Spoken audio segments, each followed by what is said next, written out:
கிறிஸ்துவின் இனிய நாமத்தினால உங்க ஒவ்வொருவரையும் வாழ்த்தி வரவேற்கிறோம். கர்த்தர் நல்லவர். எவ்வளவு நல்லவர்? ரொம்ப ரொம்ப ரொம்ப ரொம்ப நல்லவர். ஆமென். கர்த்தர் நல்லவரும் நன்மை செய்கிறவருமாய் இருக்கிறார். ஹல்லேலூயா. இதுதான் நம்ம இருதயத்துல நிறைஞ்சிருக்க வேண்டிய ஒரு காரியம். கர்த்தர் நல்லவரும் நன்மை செய்கிறவருமாய் இருக்கிறார். யாருக்கு நன்மை செய்வாரு? எனக்கு. மற்றவங்களுக்கு பத்தி இல்லை, எனக்கு நிச்சயம் அந்த அந்த நிச்சயம், அந்த பூரண நிச்சயம் இருக்கணும். அதுதான் விசுவாசத்தின் பூரண நிச்சயம். எனக்கு நிச்சயம், எனக்கு செய்யாம யாருக்கும் செய்ய மாட்டேன். என்னதான் ஃபர்ஸ்ட், நான் தான் ஃபர்ஸ்ட். இந்த ஒரு வைராக்கியம், இந்த ஒரு வெளிச்சம் உங்களை எல்லா நன்மைகளையும் பெற்றுக்கொள்ள வைக்கும். ஹல்லேலூயா. சரி, இன்னைக்கு எல்லாரும் எப்படி கிளம்பி வந்தீங்க? அது எப்படி நான் கேட்குறேன்னா, உங்களை எப்படி நீங்கள் உங்களை கண்ணாடியில் பார்க்கும்போது அங்கே யார் தெரிஞ்சார் இல்லையா? நம்ம கிளம்பி வர்றதுங்கிறது கண்ணாடியில் பார்த்துட்டு தான் நம்ம எல்லாரும் கிளம்பி வரோம். நான் கண்ணாடியில் பார்க்கும்போது யாரை பார்க்குறேன்? என்னதான் இல்லையா? அப்போ அந்த கண்ணாடி என்ன செய்யாது? பொய் சொல்ல.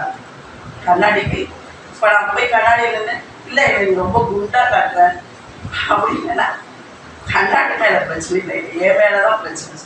கண்ணாடி என்னைக்கும் போய் சொல்ல, என்னோட ரிஃப்ளெக்ஷன் தான். இப்போ முதல்ல நான் எப்படி இருக்கேன்னு தெரிகிறதே எப்படின்னு தான் கண்டுபிடிச்சேன் இல்லையா? என்ன இப்படி பார்த்தா எனக்கு ஒன்றுமே தெரியாது.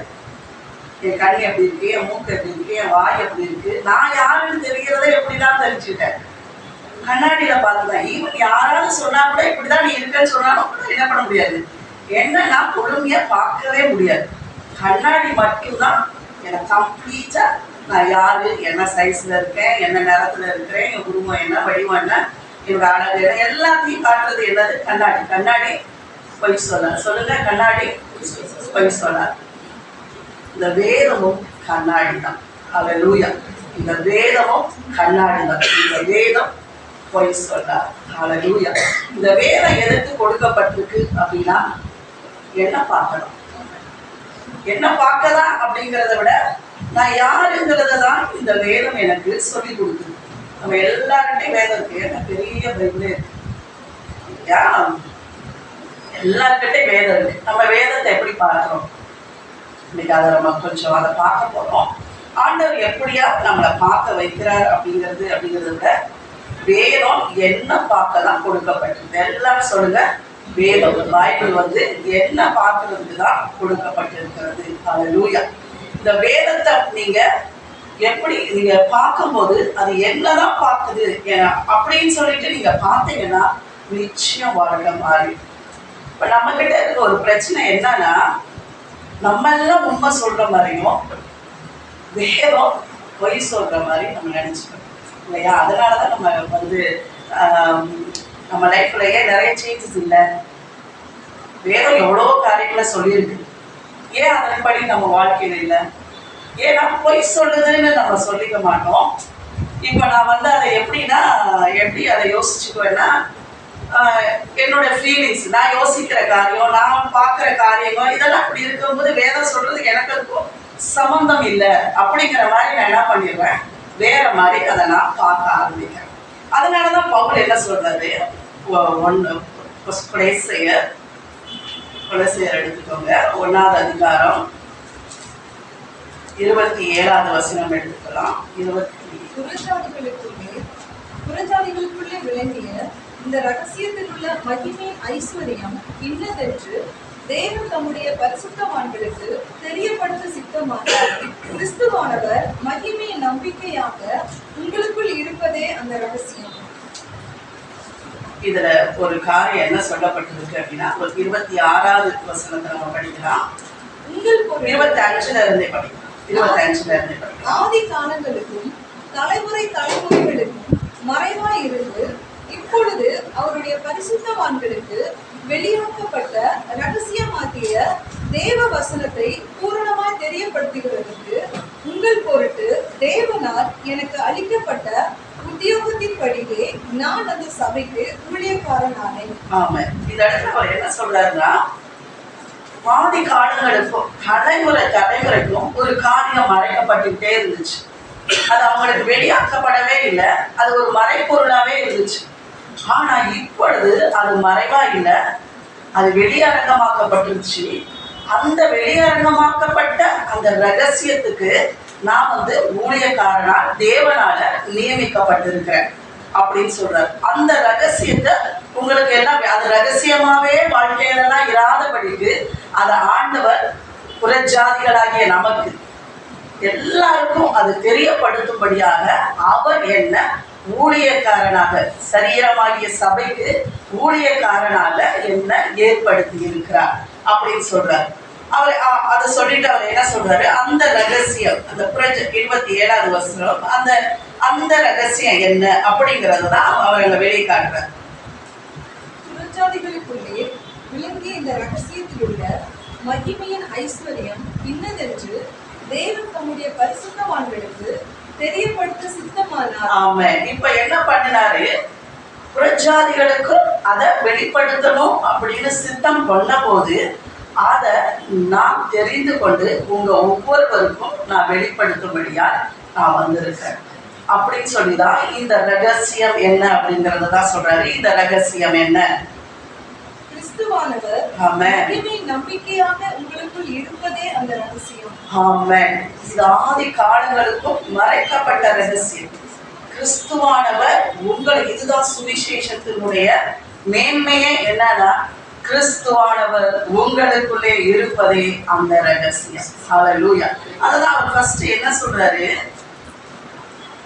தலைமறைவாய் அவருடைய அந்த ரகசியத்தில் உள்ள மகிமையின் ஐஸ்வர்யம், ஒரு ரகசியம் இருந்துச்சு, அந்த ரகசியத்துக்கு ஒரு மகிமை இருந்துச்சு, அந்த மகிமைக்கு ஒரு ஐஸ்வர்யம் இருந்துச்சு. அந்த ஐஸ்வர்யமும் இப்போ வெளியாக்கப்பட்டிருக்கிறது, அந்த ரகசியமும் இப்ப வெளியாக்கப்பட்டிருக்கிறது, அந்த மகிமையும் வெளியாக்கப்பட்டிருக்கிறது. அந்த ரகசியம் என்னன்னா, கிறிஸ்துவானவர் மகிமையின் நம்பிக்கையால் உங்க ஒவ்வொருவருக்குள்ள இருப்பதுதான் அந்த ரகசியம். ஹல்லேலூயா. இன்றைக்கு அந்த ரகசியம் இது நம்மளுக்கு தெரியும் இல்லையா? கிறிஸ்துவானவர் மகிமையின் நம்பிக்கையா எனக்குள்ள இருக்கிறார் அப்படின்னு தெரியும்.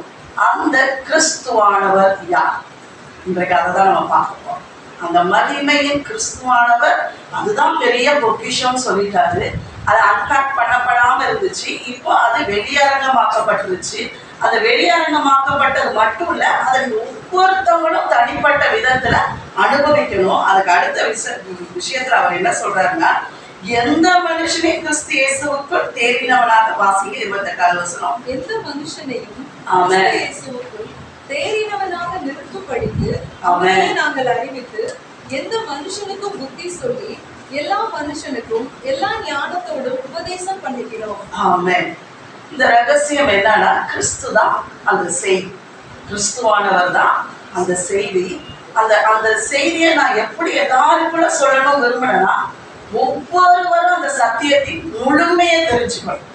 ஏதோ கொஞ்சம் கொஞ்சமா அந்த பழைய ஏற்பாட்டு காலத்துல கொஞ்சம் கொஞ்சமா பார்த்தாங்க இல்லையா, அப்படியா நீங்க பார்க்காதபடி முழுமையாக நீங்க ஒவ்வொருவரும் சத்தியத்துல தேறினவர்களாக, அதுதான் அவர் சொல்றாரு, நாங்கள் அவரையே சொல்லி அவரையே புத்தி சொல்லி எந்த மனுஷனையும் எல்லா ஞானத்தோடும் கிறிஸ்து இயேசுக்குள்ள நீங்க ஒவ்வொருவரும் தேறினவர்களாய் மாற வேண்டும். பெர்ஃபெக்டா தேறினவர்கள், முழுமையானவர்கள், பெர்ஃபெக்டா நீங்க ஒவ்வொருவரும் பூரணராய் மாற வேணும் அப்படிங்கிறது தான் என் ஆசை அப்படிங்கிறார். அவருக்கு இந்தியாவிலே ஒரு பெரிய பிரசங்கி ஆகணும், ஃபேமஸான அப்படின்னு ஆசை கிடையாது. ஒவ்வொரு மனுஷனும் ஒவ்வொரு பிரசங்கிக்கு இருக்க வேண்டிய ஒரு முக்கியமான காரியம், ஒவ்வொருவரையும் தேறினவர்களாய் மாற்ற வேண்டும். சத்தியத்தை அறிகிற அறிவினாலே, முழுமையான சத்தியத்தை அறிகிறார். ஏதோ கொஞ்சம் கொஞ்சமா கேட்கறதுல முழுமையான அந்த சத்தியம் அறிவிக்கப்பட்டதே, ஒரு ரகசியம் அறிவிக்கப்பட்டதே. இந்த உலகத்துக்கு ஒரு தேவனே மனுஷனா வந்து ஒரு காரியத்தை செஞ்சாரே, அதை என்ன, அப்படி எதற்காக வந்தார், எப்படியாய் வந்தார், முன் வாழ்க்கையில் அது என்ன காரியங்களை செய்து அப்படிங்கிறத நீங்க ஒவ்வொருவரும் தெரிஞ்சு நீங்க தேறினவர்களா, அறிந்தவர்களாய், அதை முழுவதும் நீங்க அனுபவிக்கிறவர்களாய் இருக்கணும் அப்படிங்கிறது தான் பவுல் சொல்கிறார். அதை சொல்லுங்க, கிறிஸ்துவானவர் மகிமையின் நம்பிக்கையா எனக்குள் இருப்பதே அந்த ரகசியம். ஹல்லேலூயா. அது ரகசியமாவே இருக்கக்கூடாது. ரகசியமாவே இருக்கக்கூடாது இல்லையா? இது 2000 வருஷத்துக்கு முன்னாடியே இந்த ரகசியம் வெளிப்பட்டுச்சு. ஆனா 2000 வருஷம் வெளிப்பட்டாலும் அதோட முழுமையை நம்ம அனைவரும் அறியாதவர்களாக தான் இருக்கிறோம். இன்றைக்கு ஆவியானவர் உங்களுக்கு அதனுடைய மகிமையை வெளிப்படுத்துவாராக. ஹல்லேலூயா. கிறிஸ்துவானவர், கிறிஸ்து தான் என்னுடைய செய்தி. என்னோட காஸ்பலே என்ன? கிறிஸ்து தான். என்னோட சுவிசேஷமே கிறிஸ்து தான். அந்த கிறிஸ்துவானவர் யார்? கொலைசேயர் அப்படியே அந்த 1வது அதிகாரத்திலேயே 15வது வசனம் வாசிக்கலாம். அவர் அதரிசனமான தேவனுடைய தற்சுரூபமும் சர்வ சிருஷ்டிக்கும் முந்தின பேருமானவர். ஆமென். வாசி, தொடர்ந்து வாசிங்க. ஏனென்றால் அவருக்குள் சகலமும் சிருஷ்டிக்கப்பட்டது, பரலோகத்தில் உள்ளவைகளும் பூலோகத்தில் உள்ளவைகளும் ஆகிய காணப்படுகிறவைகளும் காணப்படாதவைகளுமான சகல வஸ்துக்களும், சிங்காசனங்களானாலும் தத்துவத்துவங்களானாலும் துரைத்தனங்களானாலும் அதிகாரங்களானாலும் சகலமும் அவரை கொண்டும் அவருக்கென்றும் சிருஷ்டிக்கப்பட்டது. அவர் எல்லாவற்றிற்கும் முந்தினவர், எல்லாம் அவருக்குள் நிலை நிற்கிறது. அவரே சபையாகிய சரீரத்திற்கு தலையானவர், எல்லாவற்றிலும் முதல்வராய் இருக்கும்படி அவரே ஆதியும் மரித்தோரிலிருந்து எழுந்த முதற் பேருமானவர். சகல பரிபூரணமும் அவருக்குள்ளே வாசமாய் இருக்கும். அது வரைக்கும் பாருங்க, அவர் எப்படிப்பட்டவர் ஒவ்வொரு காரியமா பார்க்கலாமா? அவர் 15வது வசனமா படிக்கலாம். நமக்குள்ள இருக்கிற இப்போ மகிமை நம்பிக்கையா அவர் எனக்குள்ள இருக்கிறார். அப்ப எனக்குள்ள இருக்கிறவர் யாருங்கிறத எனக்கு தெரியும் இல்லையா? அது ரகசியமாவே இல்லை, ஆண்டவர் அதை வெளிப்படுத்தி இருக்கிறார். எனக்குள்ள இருக்கிற அந்த கிறிஸ்துவானவர் அந்த மகிமையின் நம்பிக்கையாக எனக்குள்ள எப்படி இருக்கிறார்? அவர் அதரிசனமான தேவனுடைய தற்சுரூபமும் சர்வ சிருஷ்டிக்கும் முந்தின பேருமானவர். ஹல்லேலூயா. அவர் எப்படிப்பட்டவர்? அவர் தேவனுடைய தற்சுரூபம். ஹல்லேலூயா. சர்வ சிருஷ்டிக்கும் முந்தின பேருமானவர். ஏனென்றால் அவருக்குள், கிறிஸ்துவுக்குள் சகலமும், எல்லாரும் வாசிக்கலாம் 14, சிருஷ்டிக்கப்பட்டது, பரலோகத்தில் உள்ளவைகளும் உலகத்தில் உள்ளவைகளுமாகிய காணப்படுகிறவைகளும் காணப்படாதவைகளுமான சகல வஸ்துக்களும், சிங்காசனங்களானாலும் தத்துவங்களானாலும் துரைத்தனங்களானாலும் அதிகாரங்களானாலும் சகலமும் அவரை கொண்டும் அவருக்கென்றும் சிருஷ்டிக்கப்பட்டது. அந்த சிருஷ்டிக்கப்பட்டவர் எனக்குள்ளே மகிமையாயிருக்கிறார். ஹல்லேலூயா. ஹல்லேலூயா. அவர் எல்லாவற்றுக்கும் முந்தினவர், எல்லாம் அவருக்குள் நிலை நிற்கிறது. அவரை விட்டு இந்த உலகத்துல எதுவுமே அவருக்கு வெளியவே இல்லை. இந்த உலகத்துல வேணா எல்லாரும் எனக்கு இயேசு வேணாம் சொல்லிக்கலாம், ஆனா ஒரு மனுஷனும் அவர் இல்லாம வெளியே நிற்க முடியாது. அவரை எல்லாவற்றையும் நிலைநிறுத்தி பிடித்து தாங்கி பிடித்து வைத்திருக்கிறார். ஹல்லேலூயா. அவருக்குள்ளதான் எல்லாமே நிலை நிற்கிறது. அதைதான் பார்த்தோம். அது பூலோகத்துள்ளவைகளா இருக்கட்டும், காணப்படுகிறவைகளா இருக்கட்டும், காணப்படாதவைகளா இருக்கட்டும், எல்லாமே அவருக்குள்ள நிலை நிற்கிறது. அதை நிலை நிற்கிறவர் எங்க நிற்கிறாரு? எனக்குள்ள இருக்கிறார். ஹல்லேலூயா. இதுதான் சுவிசேஷத்தின் மேன்மை. ஹல்லேலூயா. இவ்வளவு பெரிய மகிமையின் தேவனை தான் நம்ம உள்ள வச்சிருக்கிறோம். ஹல்லேலூயா. இந்த மகிமையின் ரகசியம் நம்மளுக்குள்ள இன்றைக்கு அதை எப்படி அதை வெளியாக்குற மகிமையாய் கொண்டு வரலாம் அப்படிங்கிறத நம்ம தொடர்ந்து பார்க்கலாம். அவரே சபையாகிய சரீரத்துக்கு தலையானவர். ஹல்லேலூயா. அவர் எனக்குள்ள மட்டும் இல்ல, அவர் எனக்கு தலையாகவும் இருக்கிறார். அவர் என்னுடைய, நான் தான் அவருடைய சபையா இருக்கிறேன், அவர் தான் என் தலையா இருக்கிறார். அடுத்து வாசிப்போம். எல்லாவற்றிலும் முதல்வராய் இருக்கும்படி அவரே ஆதியும் மரித்தோரிலிருந்து எழுந்த முதல் பேருமானவர். ஆமென். இதுதான் கிறிஸ்துனா யார், அவர் யார் அப்படிங்கிற முழு தெளிவான காரியம். அந்த கிறிஸ்துவின் மகிமையானவர் யாருங்கிறத பவுல் இதை சொல்லிதான் அவர் சொல்றாரு. அந்த கிறிஸ்துவானவர் உங்களுக்குள்ள வாசமாயிருக்கிறார். ஹல்லேலூயா. எனக்குள்ள வாசம், அததான் இன்னைக்கு ஆண்டவர் உங்களுக்கு சொல்லணும்னு சொன்னார். ஒவ்வொருவருக்குள்ளும் இருக்கிற அந்த கிறிஸ்துவானவர் யார்? கிறிஸ்து யார்? அவர் தான் தேவனுடைய தற்சுரூபம். எல்லாம் நம்மளுக்கு தெரியும். இப்ப இந்த இடத்துல என்ன ஒரு பெரிய காரியம்னா, இதெல்லாம் நம்மளுக்கு ஒரு தெரிஞ்ச காரியம் தான். சரி, அடுத்து வாசிக்கலாம். சகல பரிபூரணமும் அவருக்குள்ளே வாசமா இருக்கு. அவருக்குள்ளதான் எல்லாம் வாசமா இருக்கு. அவர் எல்லாவற்றையும் வைக்கக்கூடிய அளவு பெரியவரா இருக்கிறார். சோ ரூமி, அவருக்குள்ள எல்லாவற்றையும் சரியான இடத்துல ஃபிட் பண்ணி அவர் எல்லாம் பலோகத்தில் உள்ளவை பூமியில் உள்ளவை எல்லாவற்றையும் தனக்குள்ள சரியான விதத்துல அவர் ஃபிட் பண்ணி அவர் இருக்கிறார். ஓகே, இதுவரைக்கும் நம்ம நம்பக்கூடிய காரியங்கள் தான். கிறிஸ்துவானவர் நமக்குள்ள இருக்கிறார் அப்படிங்கிறத நம்புறோம். ரெண்டாவது அதிகாரத்துல வாசிக்கலாம். 8வது அதிகாரம் 9வது வசனம். ஏனென்றால் தேவத்துவத்தின் பரிபூரணம் எல்லாம் சரீர பிரகாரமாக அவருக்குள் வாசமாய் இருக்கிறது. ஆமென். தேவத்துவத்தின் பரிபூர்ணம் எல்லாம், அதுதான் அந்த பரிபூர்ணங்கள் எல்லாம் நம்ம பார்ப்போம் 1வது வசனத்துல. பரிபூர்ணம் எல்லாம் எப்படி வாசமா இருக்கிறது? அவருக்குள் வாசமா இருக்கிறது. காணப்படுகிறவைகள் காணப்படாதவைகள் பூமியில உள்ளவைகள் கர்த்தத்துவங்கள் அதிகாரங்கள் எல்லாமே அவருக்குள்ள வாசமா இருக்கிறது. 10வது வசனம் வாசிங்க. மேலும் சகல துரைத்தனங்களுக்கும் 2வது அதிகாரம் 10வது வசனம். அதிகாரத்துக்கும் தலைவராய் இருக்கிற அவருக்குள் நீங்கள் பரிபூர்ணம் உள்ளவர்களாய் இருக்கிறீர்கள். ஆமென். ஹல்லேலூயா. அவர் என்ன சொல்றாரு? தேவத்துவத்தின் பரிபூரணம் எல்லாம் சரீர பிரகாரமாக அவருக்குள் வாசமாய் இருக்கிறது. நீங்கள் அவருக்குள்ள பரிபூரணம் உள்ளவர்களாய் இருக்கிறீர்கள். ஹல்லேலூயா, ஹல்லேலூயா. இதுதான் சுவிசேஷத்தின் பரிபூரணமான ஒரு செய்தி. ஹல்லேலூயா. நம்ம எப்படி இருக்கிறோமா? அவர் எப்படி பரிபூரணராய் இருக்கிறாரோ அந்த பரிபூரணருக்குள்ள கொண்டு போய் நம்மளை பரிபூரணமாய் வைத்திருக்கிறார். இதுதான் அந்த ரகசியம். ஹல்லேலூயா. இன்றைக்கு நம்மளால ஏன் அதை பார்க்க முடியல இல்லையா? இன்னைக்கு நாம் இது வரைக்கும் ஒத்துக்குவோம், ஆண்டவருக்குள்ள என்ன இருக்கு? உரைத்தனங்கள், அதிகாரங்கள், கர்த்தத்துவங்கள் எல்லாம் இருக்கு. அது உண்மை. ஏன்னா அவர் தான் அதுக்கு உரியவர்கள். பிசாசு இந்த இடத்துல தான் கிளிக் பண்ணிடுவோம். அவர் எல்லாமே சரி. இதுதான் கண்ணாடியில பார்க்கறது. வேதம் என்ன சொல்லி இருக்கிறதோ அதுதான் நான். அவர் என்ன சொல்லி இருக்கிறாரோ அதுதான் நான்.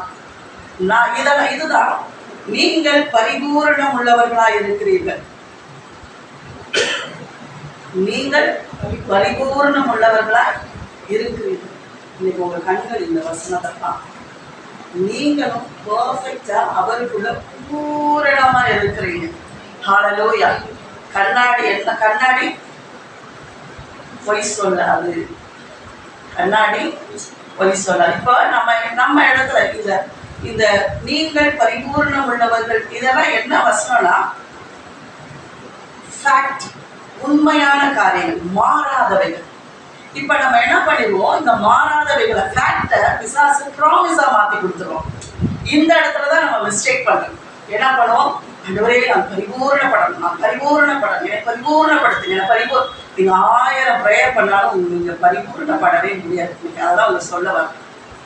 வேதம் என்ன சொல்லுதோ, கண்ணாடி என்ன சொல்லுதோ, உங்களை காணுங்க, நன்றி சொல்லுங்க. நீங்க அதை சொல்லி விசுவாசித்து சொல்லும் போது அது ஒவ்வொன்றும் உங்களுக்கு அனுபவமா. ஹல்லேலூயா. அதை ஒவ்வொன்றையும் நம்ம அனுபவிப்போம். இன்னும் நம்ம சின்ன குழந்தைங்க கிடையாது. நம்ம நாத்துமாவே ஏன் கலங்குகிறா, ஏன் தேங்குகிறா, இன்னும் நம்ம சங்கீதத்திலே இருக்கணும்னு அவசியம் இல்லை. வாங்க, இந்த ரோமர், கொலேசியர், தெசலோனிக்கேயர், 1 கொரிந்தியர், இந்த நிருபங்கள்ல தான் நான் யாரு அப்படிங்கிறத, ஏன் கிறிஸ்துவானவர் இந்த உலகத்துக்கு வந்தாரு, அவர் மூலம் எனக்கு உண்டான நன்மை என்னன்னா அப்படிங்கிறத வெளிப்படுத்துறதே இங்க நிருபங்கள்ல தான். சரியா? இப்போ ஒரு ஹோம்ஒர்க்காக உங்களுக்கு கொடுக்குறேன். இந்த ஜான்வரியில இருந்து ஃபர்ஸ்ட் 5 வசனம், 5 அதிகாரம். அவருக்குள், கர்த்தருக்குள், கிறிஸ்துவுக்குள், அவராலே, அவர் மூலமாய், இன் கிரைஸ்ட், அப்புறம் by him, in him, by him, for him அப்படின்னு வசனங்கள் போட்டது எல்லாம் அதை எழுத ஆரம்பிக்கும். சரியா? அதுதான் நீங்க யாருங்கிற காரியம். ஃபர்ஸ்ட் 5 அதிகாரம் ஃபர்ஸ்ட் வீக்ல நம்ம எழுதிட்டு நீங்க எல்லாரும் எல்லாம் பேப்பர் கொண்டு வாங்க. நம்ம எல்லாம் இதுவே அப்படியே தான் பார்க்கணும். இப்படி நம்ம பார்க்கும் போது தான், ஏன்னா நம்ம என்ன பண்றோம்னா எனக்கு அதை ஃபீல் பண்ண முடியல. இப்போ சாதாரண இதை எப்படின்னா மாறாதவைகள் அப்படிங்கிறத உங்களுக்கு எப்படி நான் சொல்லி கொடுக்குறேன்னா, மாறாத ஸ்டேட்மெண்ட் சொல்லுங்க. மாறாதவைகள் ஃபேக்ட் ஸ்டேட்மெண்ட் சொல்லுங்க. பூமி உருண்டை, சன் ஈஸ்ட், வெஸ்ட்ல மறையுது. இதெல்லாம் மாறாத காரியம். இப்போ நான் காலையில எழும்புறேன், எனக்கு இன்னைக்கு சன் ஈஸ்ட்ல உதிச்ச மாதிரியே எனக்கு ஃபீலிங்கே இல்லை. அப்படிங்கிறதுனால அது மாறிடுமா? அப்படிதான் நம்ம ஃபீல் பண்றோம். ஒன்னொன்னையும் நான் ஃபீல் பண்ணினாதான் அந்த காரியம் அப்படிங்கிறது தான். அப்படிங்கிற இடத்துல தான் ஃபீலிங்ஸ்ல கொண்டு போய் தான் பிசாசு வச்சு இப்ப நம்ம ஆண்டவர் சொல்லியிருக்கிற நீங்கள் பரிபூர்ணம் உள்ளவர்களாக இருக்கிறீர்கள். அவர் என்ன சொல்றாரு? அதுக்கு முன்னாடி தேவத்துவத்தின் பரிபூரணம் எல்லாம் சரீர பிரகாரமாக அவருக்குள் வாசமா இருக்கிறது. கிறிஸ்துவுக்குள்ள எல்லாம் பரிபூர்ணமா இருக்கிறது. அந்த பரிபூர்ணமானவருக்குள்ள நீங்க இருக்கீங்க, உங்களுக்குள்ள பரிபூர்ணமானவர் இருக்கிறார். ஆனா நம்ம அவர் பரிபூரணம்னு ஒத்துக்குவோம். ஆனா என்ன பரிபூரணம்? ஏன்னா நான் அதுக்கு எதாவது செய்யணும், ஏன்னா நான் அப்படி பழகி இருக்கேன். ஒரு காரியம் எனக்குள்ள நடக்கணும்னா எப்படி? ஏதாவது செஞ்சா தானே அதை நான் ஃபீல் பண்ணணும்ல. அது எனக்கு நடந்துச்சுன்னு நான் அறிஞ்சாதானே நான் இங்கதான் பிசாசுடைய திருஷ்டி நம்மளை விசுவாசத்துல நடக்க விடாதபடிக்கு, அவர் செய்து முடித்த நன்மைகளை நிலைத்து அதுதான் எனக்கு எடுத்துக்கொள்ளாதபடிக்கு நான் ஃபீல் பண்ணணும், நான் அதை உணரணும் அப்படின்னு அந்த உணர்ச்சிகளுக்குள்ளேயே நம்மளை கொண்டு போய் வச்சு அந்த உணர்ச்சிகள்லேயே அவன் விளையாட ஆரம்பிச்சுக்கணும். இன்னைக்கு ஏன் நிறைய மேரேஜஸ்லாம் இந்த குழப்பத்துல தான் போயிடுது. எனக்கு அவருக்கு மேட்சா நான் ஃபீல் பண்ணலை. ஏன் இவ்வளவு சீக்கிரமான இந்த டைவர்ஸ், இந்த மாதிரி கொள்ளாத காரியங்கள்லாம் ஏன் இன்னைக்கு நடந்துட்டு இருக்குது? எல்லாம் ஃபீலிங்ஸ்ல மாறாதவைகள். கல்யாணம் ஆகிட்டா மாறாதவைகள், அவ்வளவுதான். அது ஒரு உடன்படிக்கை. அதை நீ அனுபவிக்க தான் ஆண்டவர் கொடுத்துருக்குற. அதுல நீ நல்லதா கெட்டதா நீ ஃபீல் பண்ணவோ, அதுல நீ உட்கார்ந்து ஆராய்ச்சி பண்றதுக்கு ஆண்டவர் கொடுக்கல, அனுபவிக்க கொடுத்துருக்கிறார். ஹல்லேலூயா. அதே போலதான் வசனம் என்னை குறித்து தான் சொல்லியிருக்கிறேன். நீங்க ஏன்னா இதுல நீங்க டவுட் பண்ண அவசியமே இல்லை. ஏன்னா இதற்காக விலைக்கிரயம் அவருடைய ரத்தம், அவருடைய ஜீவன் கொடுக்கப்பட்டு இருக்கிறது. இந்த காரியத்தை பரிசுத்த ஆவியானவர் நமக்குள்ள உறுதிப்படுத்தி கொண்டிருக்கிறார். ஹல்லேலூயா. இது மறைக்கப்பட்ட ரகசியமா இருந்தாலும் பரிசுத்த ஆவியானவர் வந்ததே என்னது? இதெல்லாம் உனக்குப்பா, இதெல்லாம் உனக்குரியது, இது உனக்கு சொந்தமானது, இதுதான் நீ, இதுதான் நீ, இதுதான் உனக்கு, இதுதான் உனக்குங்கிறது தான் ஆவியானவர் நமக்குள்ள இருந்து இந்த காரியத்தை சொல்லி கொடுத்து கொண்டிருக்கிறார். அவருக்குள் சகலமும் பரிபூரணமா இருக்கிறது. நீங்கள் அவருக்குள் பரிபூரணம் உள்ளவர்களாக இருக்கிறீர்கள். ஹல்லேலூயா. இதெல்லாம் அப்படியே மனசுல எடுத்துக்கோங்க. நான் அவருக்குள் பரிபூரணமா இருக்கிறேன், பெர்ஃபெக்டா இருக்கிறேன். ஹல்லேலூயா. இதெல்லாம் 2 கொரிந்தியர் 3:18 எடுங்க. 2 கொரிந்தியர் 3:18. நாம் எல்லாரும் பிறந்த முகமாய் கர்த்தருடைய மகிமையை கண்ணாடியிலே காண்கிறது போல கண்டு ஆவியாய் இருக்கிற கர்த்தரால் அந்த சாயலாகத்தானே மகிமையின் மேல் மகிமை அடைந்து மறுரூபப்படுகிறோம். ஆமென். நம்ம மறுரூபம் அடைகிறதுக்கு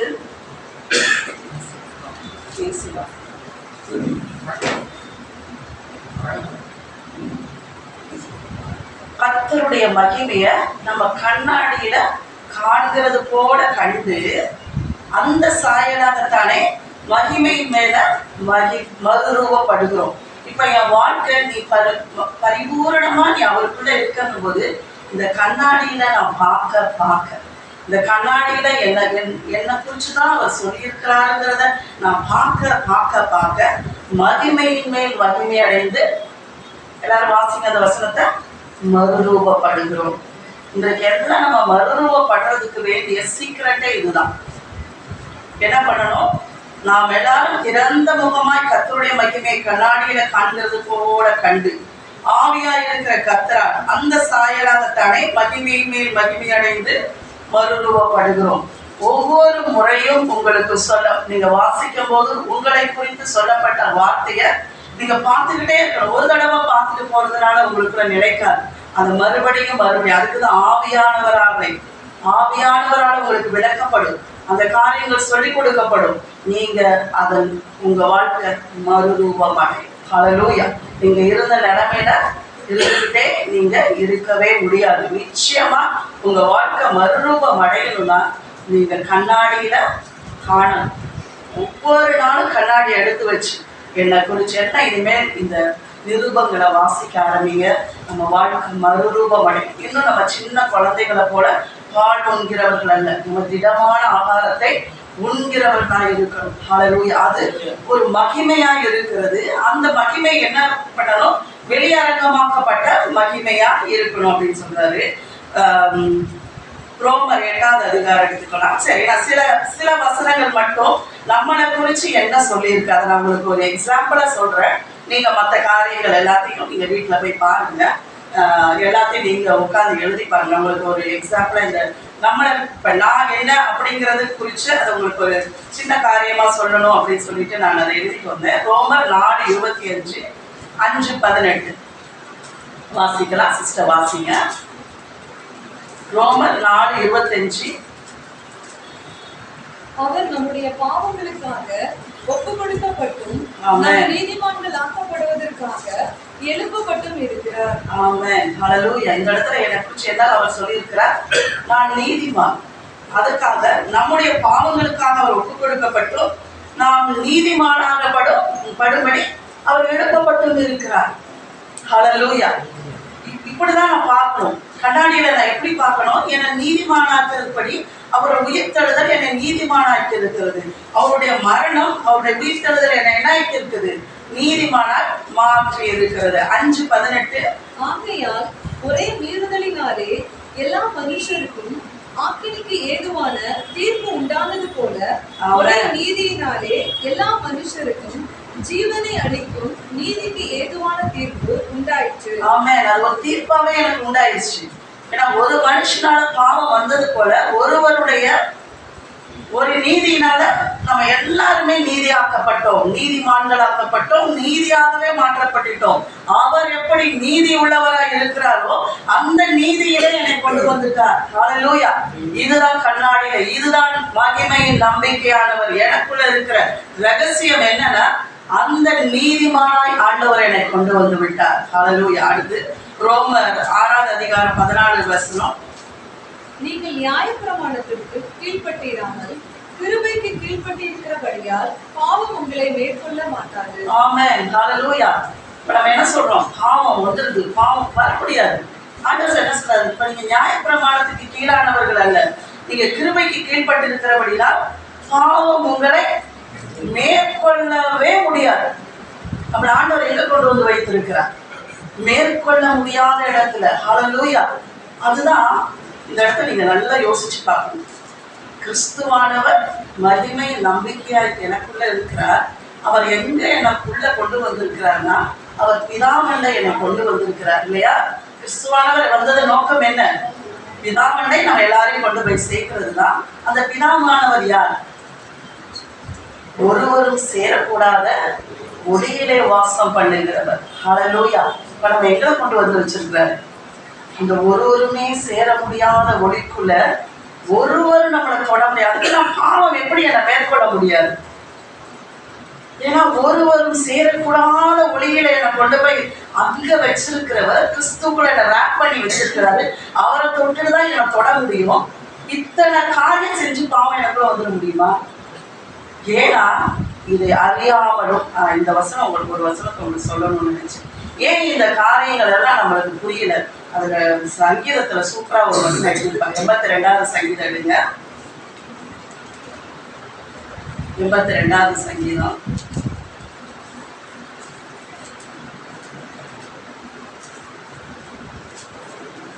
ஏழாவது 5, 6, 7.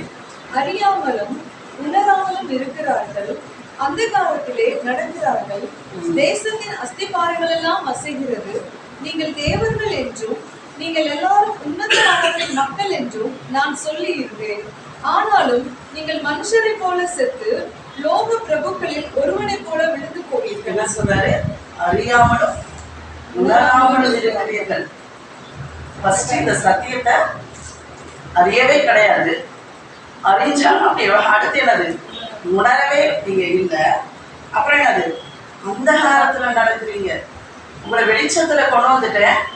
அந்த காலம் இருளுல தான் நீங்க நடந்துட்டு இருக்கிறீங்க. நீங்க தேவர்கள் என்று உங்களை சொல்லியிருக்கிற. இது தாவீது அந்த காலத்திலே சொல்லியிருக்கிறார், அவருக்கு கிடைச்ச வெளிச்சத்திலே. இன்றைக்கு நம்மள ஆண்டவர் என்ன வந்துட்டாரு? தேவனுடைய புத்திரர்கள். ஹல்லேலூயா. அப்பா பிதாவே என்று அழைக்கக்கூடிய தேவனுடைய கிறிஸ்துவாகவே நம்ம ஒவ்வொருவரையும் தேவர்களாகவே ஆண்டவர் என்ன பண்ணிட்டாரா? கொண்டு வந்துட்டாரு. நீங்கள் எல்லாரும் உன்னதமானவரே மக்கள், ஆனாலும் இதுதான் ஹைலைட்டான வசனம், ஆனாலும் நீங்கள் மனுஷரை போல சாவுறீங்க. உங்களுக்கு இதெல்லாம் கொடுக்கல, ஆனா உலகத்தின் மனுஷரை போலதான் நீங்க எல்லாம் செத்துட்டு இருக்கீங்க. அப்புறம் லோக பிரபுகளின் ஒருவனை போல நீங்க எல்லாம் வீழ்ந்து போறீங்க. நிறைய பேர் இந்த பாவத்துல விழுந்துரும், வியாதியில கஷ்டப்படுறோம் அப்படிங்கிறதெல்லாம் எப்படி நான் ரொம்ப இதெல்லாம் நான் யோசிக்கும் போது இதுதான் நம்ம அறியாமலும் நம்ம உணராமலும் அப்புறம் என்னது அந்த காலத்தில் நடக்கிறதுனாலதான் எனக்கு யாரு எனக்கு கொடுத்த காரியத்தையே நான் அறியாதபடியா இருக்கிறேன். ஆண்டவர் என்னை நீதிமான வைத்திருக்கிறார். அடுத்து என்ன சொல்லியிருக்கிறாரு? நீங்க கிருபைக்கு கீழ்பட்டு இருக்கிறபடினால் பாவம் உங்களை மேற்கொள்ளவே முடியாது. ஏன்னா அந்த ஜோதிகளின் பிதாவின் இடத்துல ஒருவரும் சேரக்கூடாத ஒளியில வாசம் பண்ணுகிற ஜோதிகளின் பிதா, ஹல்லேலூயா, அந்த இடத்துல எப்படி பாவம் வரும்? இப்போ இதை அறியும் போது பாவமானது என்னை மேற்கொள்ள முடியாது. ஏன்னா நான் சொல்ற ஒரு காரியம் எனக்குள்ள பாவம் வராமே இருக்காது அப்படின்னா எப்படி நீங்க புரிஞ்சுக்கணும்னா, வரும்போது இல்ல நான் கிருபைக்கு கீழ்பட்டு இருக்கிறபடினால பாவமான எந்த காரியமும் என்னை தொட முடியாது. நீங்க அப்படி எதிர்த்து நிற்கும் போது, விசுவாசுக்கு எதிர்த்து நிற்கும் போது ஓடி போவோம். இதை அறியாம இந்த வசனத்தை நீங்க உணராம இருந்தீங்கன்னா என்ன, இங்கதான் வந்து நம்மளை என்ன பண்ணுவான்? நீ இது செய்யலையா, நீ அதை செய்யலையா, நீ இப்படிப்பட்டவதான, உன் வாழ்க்கையை பத்தி எனக்கு தெரியாதா? நம்முடைய பழைய வாழ்க்கையிலிருந்து பொங்கி போட்டு எடுக்க பார்ப்போம். நீங்க சொல்லணும் இருந்தது உண்மைதான், ஒன்றும் நான் வந்து எனக்கு புதுசா காட்டிக்கிறதுக்கு நான் விரும்புறேன். இருந்தது உண்மைதான், ஆனாலும் கிறிஸ்துவுக்குள் நான் பரிபூரணமாய் இருக்கிறேன். ஹல்லேலூயா. அவர் எனக்குள்ள வாசம் பண்ணுகிறார், நான் அவருக்குள்ள வாசம் பண்ணுகிறேன். அவர் என்னை நியாயப்பிரமாணத்துக்கு கீழ் இல்லாமல் அவருடைய கிருபைக்கு நான் கீழ்பட்டு இருக்கிறபடினால ஒன்றும் என தொட முடியாது. ஓடி இப்படிதான் நாம் ஜெயிக்க வேண்டும். இந்த சத்தியத்தை அறியும் போது மட்டும்தான் நாம் விடுதலையாய் வாழ முடியும். அதுதான் சுயாதீனம் உள்ள வாழ்க்கை. ஆண்டவர் நம்மளுக்கு கொடுத்த வாழ்க்கை சுயாதீனம் உள்ள வாழ்க்கை. எதுக்கும் நம்ம அடிமைப்பட்டவர்கள் கிடையாது. ஏன்னா நம்மளுக்காக அப்படிப்பட்ட ஒரு நேர்மையான பிரைஸ், அவருடைய ரத்தம் சிந்தப்பட்டு இருக்கிறது. அந்த விளைக்கிறையும் நம்மளை எங்கு கொண்டு வந்து வைத்திருக்கிறது? மேன்மையான இடத்துல, யாருமே தொட முடியாத, யாரும் நம்மளை பாதிக்க முடியாத, இந்த உலகத்துல எந்த காரியமும் நம்மளை அசைக்க முடியாத ஒரு இடத்துக்கு வந்திருக்கிறோம். இன்னும் நிறைய இருக்குது, நான் கொஞ்சம் மட்டும் நான் உங்களுக்கு சொல்றேன். ரோமர் 8:1 இதெல்லாம் ரொம்ப முக்கியமான வசனங்கள். இதெல்லாம் எப்பயுமே நீங்க அறிக்கை செய்யணும், உங்க வாழ்க்கையில நிக்க வேண்டிய வசனங்கள். ரோமர் 8:1 ஆனபடியால் கிறிஸ்து இயேசுவுக்கு உட்பட்டவர்களாய் இருந்து மாம்சத்தின்படி நடவாமல் ஆவியின்படியே நடக்கிறவர்களுக்கு ஆக்கினை தீர்ப்பு. 2வது வசனம், கிறிஸ்து இயேசுவினாலே ஜீவனுடைய ஆவியின் பிரமாணம் என்னை பாவம் மரணம் என்பவைகளின் பிரமாணத்தினின்று விடுதலையாக்கிற்று. ஹல்லேலூயா, ஹல்லேலூயா. ஒரு பெரிய பிரமாணத்துல இருந்தே விடுதலையாக்கிடுச்சு, ஒரு பெரிய சட்ட திட்டத்துல இருந்தே விடுதலையாக்கிடுச்சு. எப்படி? கிறிஸ்து இயேசுவினாலே ஜீவனுடைய ஆவியின் பிரமாணம் என்னை பாவம் மரணம் என்கிற பிரமாணத்துல இருந்தே எனக்கு என்ன பண்ணிடுச்சு? விடுதலை கொடுத்துருச்சு. அப்ப நான் அதுக்குள்ள மாட்டணுங்கிற அவசியமே கிடையாது. மரணம் அந்த மாதிரி காரியம் நம்மளுக்கு கொடுக்கப்படவே இல்லை. நம்மளுக்கு கொடுக்கப்பட்ட காரியம் என்ன? ஜீவனை கொடுக்க. நான் ஜீவனின் ஆவியின் பிரமாணத்துல இருக்கிறேன். அது முதல் வசனம். மாம்சத்தின்படி நடவாமல் ஆவியின் படிக்கிற நான் நடக்கிறதுனால எனக்கு ஆக்கின தீர்ப்பு கிடையாது. ஏன்னா நான் ஆவியின் படி நடக்கிறேன், ஆவியானவரால நடக்கிறேன், கர்த்தருடைய வார்த்தையினால நடத்தப்படுறதுனால எனக்கு ஆக்கின தீர்ப்பை வர முடியாது. ஏன்னா சம்டைம்ஸ் நீங்க வந்து இந்த யூடியூப்ல எல்லாம் சில அதை ஜாக்கிரதையா பார்க்கணும். அந்த மெசேஜஸ் எல்லாம் பார்க்கும்போது சில மெசேஜஸ் ரொம்ப பயமா இருக்கு. நம்மளை வந்து மறுபடியும் நம்மளை பயத்திலையும் அந்த குற்ற உணர்ச்சிகளெல்லாம் கொண்டு போய் வைக்கிற மாதிரி இருக்கிறார். ஜாக்கிரதை. நம்ம தெளிவா இல்லாட்டி, நான் சொல்றேன், கண்ணாடியில நம்ம தெளிவா, இந்த கண்ணாடியிலே தெளிவா இருக்கணும். இதை சரியான கண்ணாடியா இருக்கணும், பார்க்க கண்ணாடி சரியான பார்வை இருக்கணும். ஏன் இந்த கண்ணாடி ரொம்ப முக்கியம். நான் எந்த விதத்துல பாக்குறேன், ஆட்டோரை பாக்குறேங்கிறத இந்த கண்ணாடி, என்ன யாருன்னு காக்குறத இந்த கண்ணாடி. இந்த 2 கண்ணாடி ரொம்ப இம்பார்ட்டன்ட் இல்லையா? யாரும் ஏமாத்திராத படிக்கும், நானும் போய் அந்த மாதிரியான காரியங்களை சிக்கிக்கொள்ளாத படிக்க ரொம்ப ஜாக்கிரதையா இருக்கணும். அதனால நான் கிறிஸ்துவின் பிரமாணத்துல இருக்கிறபடினால பாவம் மரணம் என்கிற பிரமாணமே ஏன்னா பிடிக்க முடியாது. அதனாலதான் அந்த 8வது அந்த 11வது வசனம் வாசித்து பாருங்க. ஏன் இதுதான் அந்த ரகசியம். நான் கிறிஸ்துவுக்குள்ள பூரணமா இருக்கிறேன் அப்படின்னா கிறிஸ்துவுக்குள்ள நடந்த காரியங்கள் எல்லாம் எனக்கு உண்மையா இருக்கிறது. அந்த 10-11 வாசிங்க. மேலும் கிறிஸ்து உங்களில் இருந்தால் சரீரமானது பாவத்தின் நிமித்தம் மரித்ததாயும் ஆவியானது நீதியின் நிமித்தம் ஜீவன் உள்ளதாயும் இருக்கும். அன்றையும் இயேசுவை மரித்தோரிலிருந்து எழுப்பினவருடைய ஆவி உங்களில் வாசமாய் இருந்தால் கிறிஸ்துவை மரித்தோரிலிருந்து எழுப்பினவர் உங்களில் வாசமாய் இருக்கிற தம்முடைய ஆவியினாலே சாவுக்கேதுவான உங்கள் சரீரங்களையும் உயிர்ப்பிப்பார். ஆமென். நம்முடைய சரீரங்களை எல்லாம் உயிர்ப்பிக்கிற ஆவியானவரா இருக்கிறார். நம்ம எந்த ஒரு காரியத்திலும் பலவீனமாகவோ சுகவீனமாகவோ எந்த காரியத்திலும் இதெல்லாம் ஃபேக்ட்னா என்னது? மாறாதவைகள். இப்படிதான் நடக்கும். இந்த காரியம் மாத்திரம்தான் நம்ம வாழ்க்கையில நடக்குமே தவிர்த்து மற்ற காரியங்கள் என் வாழ்க்கையில நடக்க முடியாது. இதை நம்ம அறிந்து கொள்கிறது தான் ரகசியம். ஹல்லேலூயா. இதெல்லாம் ஆதி காலத்துல அவங்களுக்கு தெரியாது. அவங்களுக்கு எல்லாம் அவங்களுக்கு தெரிஞ்சு கொஞ்சம் கொஞ்சம் வெளிச்சத்துல அவங்க நடந்தாங்க. ஒவ்வொரு காரியத்தை சொல்றேன். யோசிப்பு நான் அந்த அதிகாரங்கள் அப்படின்னு படிக்கும் போது பார்த்தேன். அந்த மறுபடியும் அந்த குலேசியர் 1வது அதிகாரத்துல பார்க்கலாம். 1:16. ஏனென்றால் அவருக்குள் சகலமும் சிருஷ்டிக்கப்பட்டது, பரலோகத்தில் உள்ளவைகளும் பூலோகத்தில் உள்ளவைகளும் ஆகிய காணப்படுகிறவைகளும் காணப்படாதவைகளுமான சகல வஸ்துக்களும் சிங்காசனங்கள் ஆனாலும் தத்துவத்துவங்கள் ஆனாலும் துரைத்தனங்கள் ஆனாலும் அதிகாரங்கள் ஆனாலும் சகலமும் அவரை கொண்டும் அவருக்கென்றும் சிருஷ்டிக்கப்பட்டது. இந்த ஒரு காரியத்தை நான் அதை பார்த்துட்டேன். சிங்காசனங்கள் ஆனாலும் கர்த்தத்துவங்கள் ஆனாலும் துரைத்தனங்களானாலும் அதிகாரங்களானாலும் நீங்க யோசேப்பு, தானியேல், ஷாத்ராக், மேஷாக், ஆபேத்நேகோ இவங்களெல்லாம் நீங்க பார்க்கும்போது அவங்க எல்லாம் இதுல பயங்கரமா ஆப்ரேட் பண்ணியிருக்காங்க. துரைத்தனங்கள் அதிகாரங்கள் எல்லாம் எனக்குள் கீழே தான் இருக்கிறது இல்லையா? அவ்வளவு பெரிய ராஜாவை எதிர்த்து நிற்கக்கூடிய அவ்வளவு பெரிய காரியங்களை பகிர்ந்து கொடுக்கக்கூடிய காரியங்களை எல்லாம் அங்க எப்படி நடைபெறப்பட்டு அதுக்குதான் உங்களுக்கு அந்த இடத்துக்கு தான் கொண்டு வர. இப்படிப்பட்ட மகிமையின் ஆவியானவர் தான் இப்ப அதிகாரங்களை கண்ட்ரோல் பண்ணக்கூடிய, துரைத்தனங்களை கண்ட்ரோல் பண்ணக்கூடிய, அடுத்து என்னது சிங்காசனங்களை கண்ட்ரோல் பண்ணக்கூடிய எல்லாம் அவருக்குள் சிருஷ்டிக்கப்பட்டது. அந்த அவர் எங்க இருக்காரு? எனக்குள்ள இருக்காரு. அவரை நான் ரொம்ப பத்திரமா வச்சிருக்கிறேன். அவருக்கு எந்த சேதனாசம் மோசம் வராதபடிக்கு ரொம்ப சேஃபான பிளேஸ்ல நம்ம வச்சிருக்கோம். ஆனா அவங்களால அப்படி வைக்கல. வந்துட்டீங்கல்ல, ஆப்ரேட் பண்ண. ஹல்லேலூயா. அவங்க கண்ணாடியில பார்த்து இந்த அளவு அவங்களுக்கு வெளிச்சம் கிடையாது. ஆனாலும் தேவன் எங்களோடு இருக்கிறார். நாங்கள் அவருடைய பிள்ளைகள், நாங்கள் வித்தியாசமானவர்கள். மற்றவங்களை போல நாங்கள் நடக்கணும்னு அவசியம் கிடையாது. அவர் ஒரு வாக்கு கொடுத்திருக்கிறார், ஒரு தரிசனம் கொடுத்திருக்கிறார். அதுபடிதான் என் வாழ்க்கையில நடக்க முடியும். வேற எந்த காரியமும் என் வாழ்க்கையில நடக்க முடியாது. யோசேப்புடைய வாழ்க்கையில எவ்வளவு நாள் எதையும் பார்க்க முடியாத காலம் இல்லையா? அப்பா அம்மாவை பார்க்கல, சகோதரரை பார்க்கல. அடிமையா ஒரு இடத்துல போனா ராஜ்யங்களை அசைக்கக்கூடியவனாக, ராஜ்யத்தின் காரியங்களை சொல்லக்கூடிய, அதுதான் ஆண்டவர் நம்மளுக்கு சொல்லிக் கொடுக்கிறார். ஏன் வேதம் எழுதப்பட்டிருக்கிறது? அதிகாரங்கள், துரைத்தனங்கள், அப்புறம் என்னது சிங்காசனங்கள் எல்லாம் அவருக்குள்ள இருக்குது. அவருக்குள்ள நிலைத்திருக்கிறது. அந்த நிலைத்திருக்கிறவர் எனக்குள்ள இருக்கும்போது ஆண்டு அதை தான் நான் இன்னைக்கு உங்களுக்கு அதை எடுக்க வரேன். ரோமர் இந்த காரியங்களை அசைக்கக்கூடியவர்களாக இருந்தார். தானியேல் அவருடைய காலத்துல வந்த பெரிய என்னது சேலஞ்ச், அந்த பொற்சிலைய வணங்கிதான் ஆகணும்.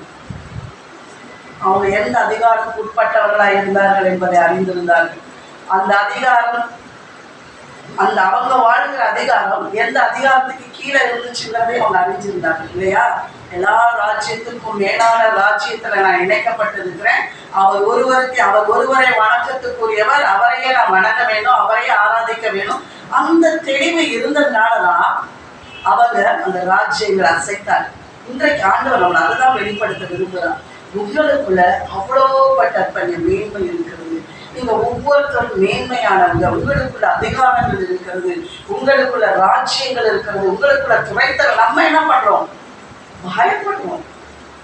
காரியங்களை எல்லாம் அறியாம, அதை சொல்றாரு சங்கீதக்காரன், அறியல, உணரல, அந்த காலத்துல நடக்கிறீங்க. மற்றவங்களை போலதான் நீங்களும் வாழ்றீங்க. ஒரு ஸ்டோரி இன்னைக்கு நான் சும்மா நானாவே அதை யோசிச்ச ஸ்டோரி நானா சொன்னேன், நினைச்சிட்டேன். இப்ப எங்க அப்பா தான் பணக்காரர், நாட்டிலே பெரிய பணக்காரர். அது எல்லாருக்குமே வேற தெரியுது அவர் பெரிய பணக்காரன்ட்டு. அவர் எனக்கு ஒரு பாக்ஸில் கோல்டு, அப்புறம் அவருக்கு நிறைய வீடு இருக்குது, எனக்கு நிறைய சொத்துக்கள் எழுதி கொடுக்குறாரு, பெரிய பெரிய கம்பெனிஸ் வச்சு கொடுத்து நிறைய காரியங்களை எனக்கு செய்கிறாரு. அப்படிங்கிற அறிவே எனக்கு இல்லாமல் எனக்கு ஒரு தேவைன்னு வரும்போது நான் யாரையாவது போய் இப்போ எனக்கு ஒரு வீடு தேவையா, ஒரு யாரையாவது போய் எனக்கு ஒரு வீடு வாடகை கொடுங்க அப்படின்னா என்ன நினைப்பாங்க? என்ன ஒன்று ஃபஸ்ட்டு யோசிக்கணும்னா, அவங்க அப்பா அவங்களுக்கு இது அதுவுமே செய்யலை போல இல்லையா? அவங்க அப்பா இந்த பிள்ளைங்களை அனாதையாக விட்டுட்டாரு போல, இவ்வளோ பெரிய அப்பான்னு சொல்கிறாங்க, இவ்வளோ பெரிய பணக்காரன்னு சொல்கிறாங்க, அந்த அப்பா இவங்களுக்கு எதுவுமே கொடுக்கல போல. அதாவது இன்னொன்று என்ன யோசிப்பானா, அவங்க அப்பாவுக்கு சரியான பிள்ளையா இருக்க மாட்டான் போல, அதனால தான் எதையுமே அவர் கொடுக்காம இல்லையா? இப்போ நம்ம நிலைமையும் அப்படிதான். நம்ம அப்பா பெரிய பணக்காரர், அவருக்குள்ள சகலமும் இருக்குது. ஆனால் நம்ம தேவைகள் எல்லாம் எங்கே போய் தேடிட்டு இருக்கோம்? நம்ம தேவைகள் எதுவுமே வெளியே இல்லை. நல்லா புரிஞ்சுக்கணும், நம்ம அனாதைகளும் கிடையாது, நம்முடைய தேவைகள் நம்மளை விட்டு வேற எங்கேயும் இல்லை. ஹல்லேலூயா. சகலமும் நமக்குள்ளே இருக்கிறது, சகலமே படைத்தவர் நமக்குள்ள இருக்கிறார். நம்முடைய தேவைகள் என்பது ஒன்றும் வெளியே கிடையவே கிடையாது.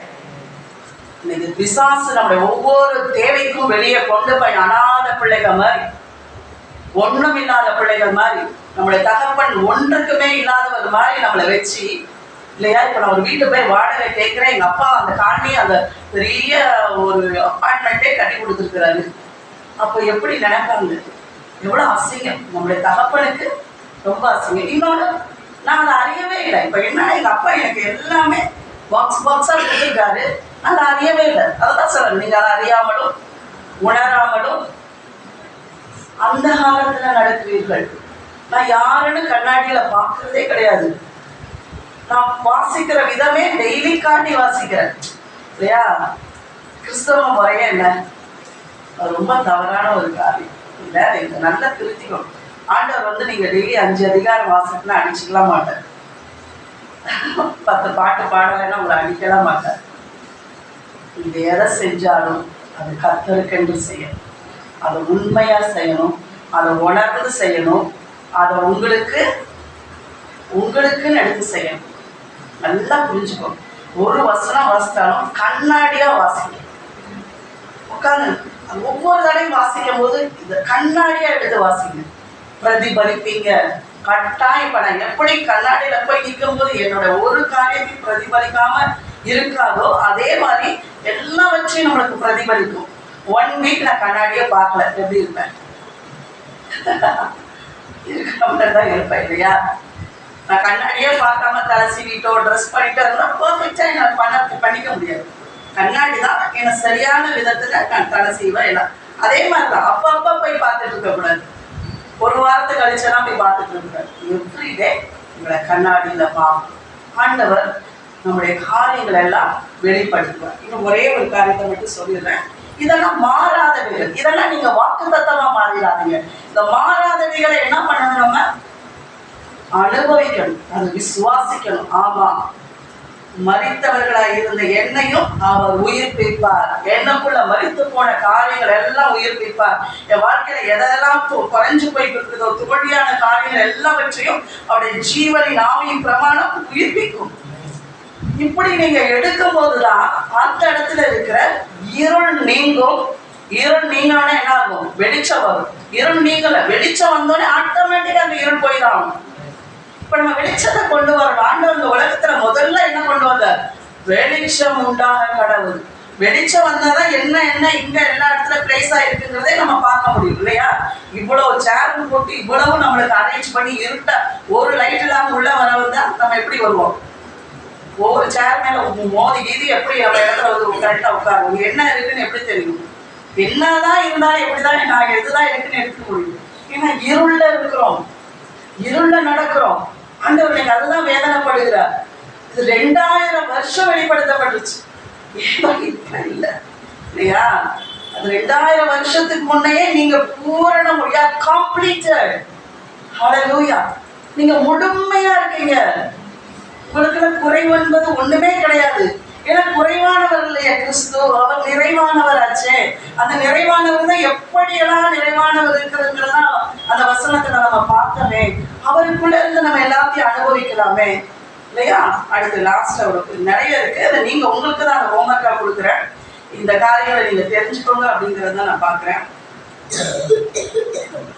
எபிரேயர் 2:18. எபிரேயர் 2:18. ஆதலால் அவர் தாமே சோதிக்கப்பட்டு பாடுபட்டதினாலே அவர் சோதிக்கப்படுகிறவர்களுக்கு உதவி செய்ய வல்லவராய் இருக்கிறார். ஆமென். இதெல்லாம் மாறாதவைகள். நான் சோதிக்கப்பட்டு அவர் பாடுபட்டதுனால சோதிக்கப்பட்டிருக்க அது உதவி செய்ய, ஆண்டவரே எனக்கு உதவி செய்யணுங்கிறத நீங்க டவுட் பண்ணவே வேண்டாம். அவர் நிச்சயம் எனக்கு உதவி செய்வார். ஏன்னா என்னுடைய எல்லா பாடுகளுக்குள்ள அவர் சென்றதுனால அவர் நிச்சயம் எனக்கு உதவி செய்வார். இதெல்லாம் வந்து டவுட் இல்லாத மாறாத காரியங்கள். அடுத்து எபிரேயர் 8:12. ஏனெனில் நான் அவர்கள் அநியாயங்களை கிருபையாய் மன்னித்து அவர்கள் பாவங்களையும் அக்கிரமங்களையும் இனி நினையாமல் இருப்பேன் என்று கர்த்தர் சொல்கிறார். ஆமென். ஹல்லேலூயா. என் வாழ்க்கையை விடுவித்த ஒரு பெரிய மகிமையான கண்ணாடியான வசனம் இதுதான். ஏன்னா எப்பயும் அவர் என்ன சொல்லிட்டாரு, நான் அவர்கள் அநியாயங்களை கிருபையா மன்னிச்சுட்டேன், அவர்கள் பாவங்களையும் அக்கிரமங்களையும் நினையாது இருப்பேன். நம்ம என்ன நினைச்சிட்டு இருக்கோம்? நினைச்சிட்டே இருக்காரு. நோ நோ நோ நோ, அவர் நினைக்கவே கிடையாது. ஹல்லேலூயா. இதெல்லாம் மாறாத காரியங்கள். வாழ்க்கையை விடுவித்த ஒரு பெரிய சத்தியம். இதை நான் ஒரு நாள் அப்படி வாசிச்சுட்டு இருக்கும் போது அவர் எதையுமே அவர் நினைக்கிறது இல்லை. ஹல்லேலூயா. அது எவ்வளவு பெரிய காரியம். நினைக்க வேண்டியவர். நம்ம கொஞ்சம் நஞ்சத்தையும் எவ்வளவு நினைச்சு வச்சுட்டு உட்காந்துருக்கோம் இல்ல? மறக்கிறோமா, மன்னிக்கிறோமா, எதையாவது இப்ப செய்யறோமா, பேக்கெட்டை விட்டா அள்ளு எடுக்கிற அளவுக்கு எல்லாம் நடக்குது. ஆனா நம்மளோட ஸ்டோரேஜ்ல வைக்க வேண்டிய அவர் என்ன சொல்றாரு, உங்கள் அநியாயங்களை கிருபையா. என்ன பாருங்க, அநியாயம், பாவம், அக்கிரமம், இதுதான் 3 கேட்டகரி தான் நம்மளுடைய வாழ்க்கையில நிக்கிற காரியம், நினைக்க வேண்டிய காரியம், அவர் நம்மளை பார்த்து பிடிக்காத காரியம். அந்த 3ஐயும் மன்னிக்கிறாரு, நினையாது இருக்கிறார். ஹல்லேலூயா. இதெல்லாம் மாறாத காரியம். இதுலதான் பிசாசு நம்மளை வந்து வஞ்சிப்பான். இல்ல, கிடையாது. இது வந்ததுக்கு அப்புறம் தான் சம்டைம்ஸ் சில தவறுகள் வந்தாலும் எனக்கு ஒரு பெரிய தைரியமா இல்ல, அப்பா நினைக்க மாட்டேன். ஏன்னா இதுலதான் நான் நிறைய நாள் சிக்கி கிடந்தேன். என்னைக்கு அந்த சத்தியம் சறுக்குன்னு கத்தியா எனக்குள்ள வந்துச்சோ, பட்டயமா வந்துச்சோ, அன்றைக்கே எனக்கு விடுதலை. ஹல்லேலூயா. ஏனெனில் அவர்கள் அநியாயங்களை கிருபையாய் மன்னித்து அவர்கள் பாவங்களையும் அக்கங்களையுமே இனி நினையாதிருப்பேன் என்று யார் சொல்றார்? சொல்லிட்டதுக்கு அப்புறம் என்ன இல்லையா? யார் சொன்னா? கர்த்தர் சொல்லுகிறார். ஹல்லேலூயா. போய் ஜட்மெண்ட் எடுத்து வைக்கிற மாதிரி வைப்பேன் தூக்கி. யார் சொன்னேன்? கர்த்தர் சொல்லி இருக்கிறார். நீங்க என்ன குற்றப்படுத்துறது? நீயா? கர்த்தர் என் சகாயம், கர்த்தரின் பட்சத்தில் இருக்கிறார். நீ எனக்கு என்ன செய்ய முடியும்? ஹல்லேலூயா. இதெல்லாம் மாறாத காரியங்கள். அந்த நிறைவானவர் இதெல்லாம் தான் நம்மளுக்கு வைத்து இருக்கிறார். ஹல்லேலூயா. இது மாதிரி கண்டுபிடிங்க, உங்க வாழ்க்கைக்கு கண்டுபிடிங்க, அதை வைங்க, அதுல நீங்க முன்னேறுங்க. சரியா? ஓகே. இப்போ நிறைவானவராய் எனக்குள்ள இருக்கிறார், இது தெரியுது. என் வாழ்க்கையில அதை அறியாதபடிக்கு நான் இருக்கிற தடை என்ன, அதை பார்த்து நம்ம முடிச்சிடலாம் இன்னைக்கு. அதை மட்டும் தான் ஃபர்ஸ்ட் அதை வசனம் சொன்னேன். சங்கீதம் 82:5-6 பார்க்கிறோம். அடுத்து லூக்கா 11:40. லூக்கா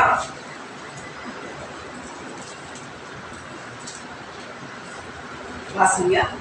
மதிகேடரே, வெளிப்புறத்தை உண்டாக்கினவர். இல்ல, லூக்கா 11:40.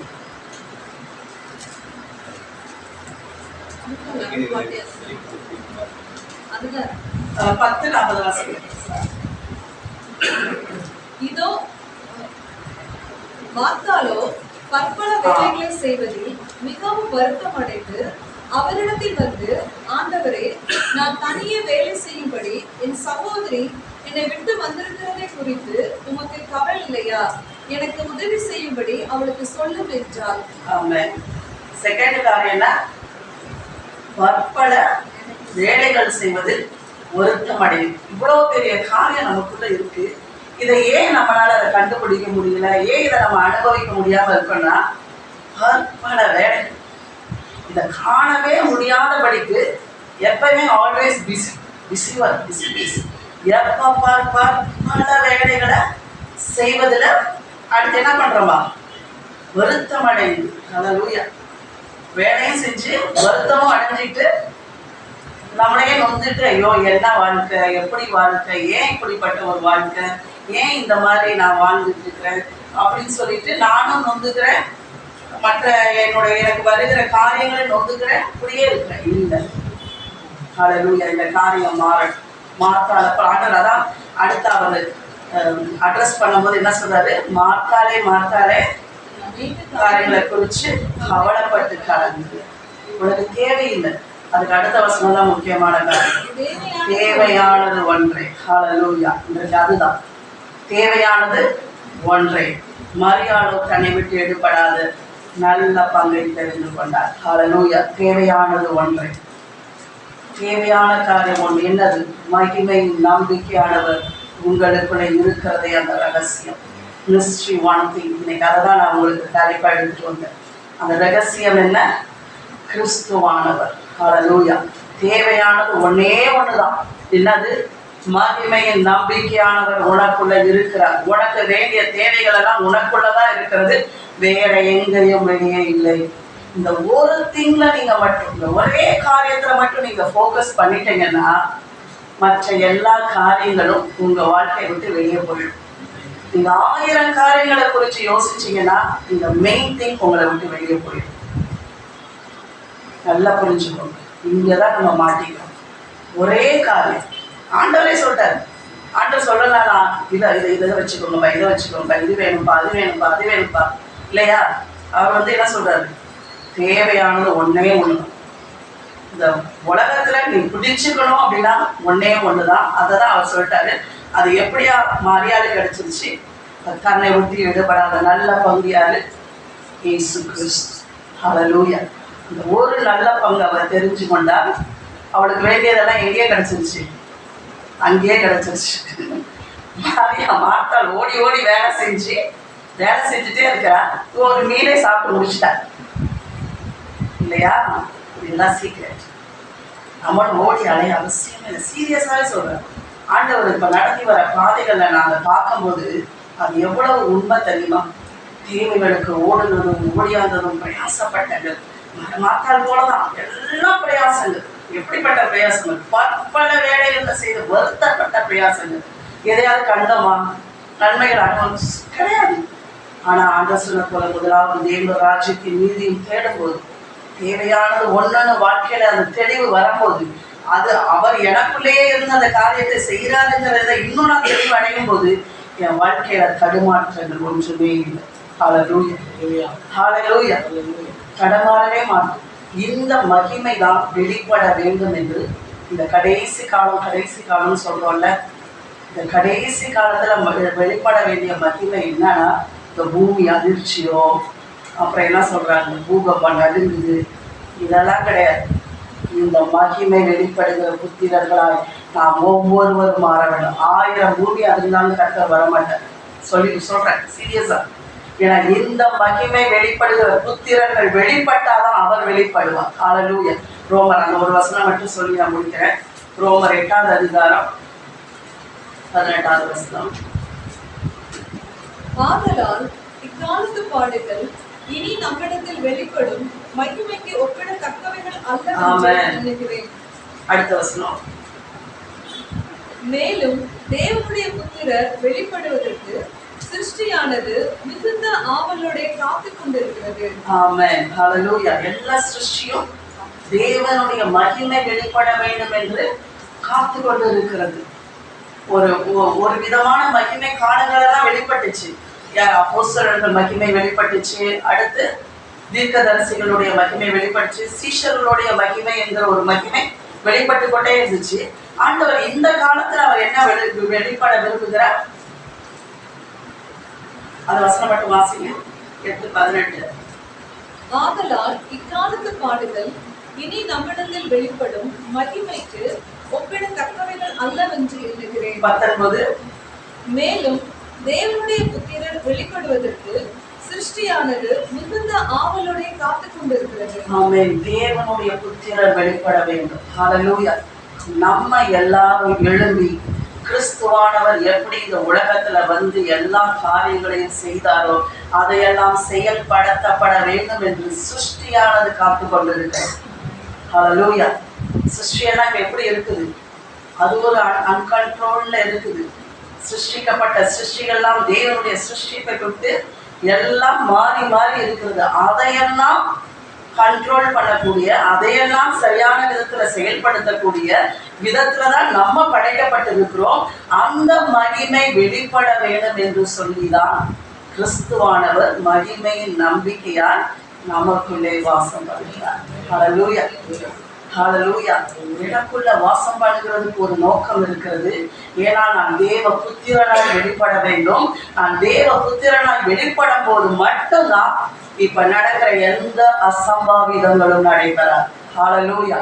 அந்த கண்ட்ரோல, அந்த மகிமைய, அந்த குளோரிய தேவன் நம்மளுக்கு கொடுத்திருக்காரு. ஹல்லேலூயா. ஆண்டவர் நம்மளை எவ்வளவு பெரிய மகிமைக்கு கொண்டு வந்து வைத்திருக்கிறார். ஆனா நம்ம என்ன பண்றோம்? கீழான காரியங்கள் நம்மளுக்கு இருக்கிறதெல்லாம் இன்னைக்குள்ள தேவையான காரியங்கள். ஏன்னா என்ன குறிச்சு என்னன்னு எனக்கு புரியல இல்லையா?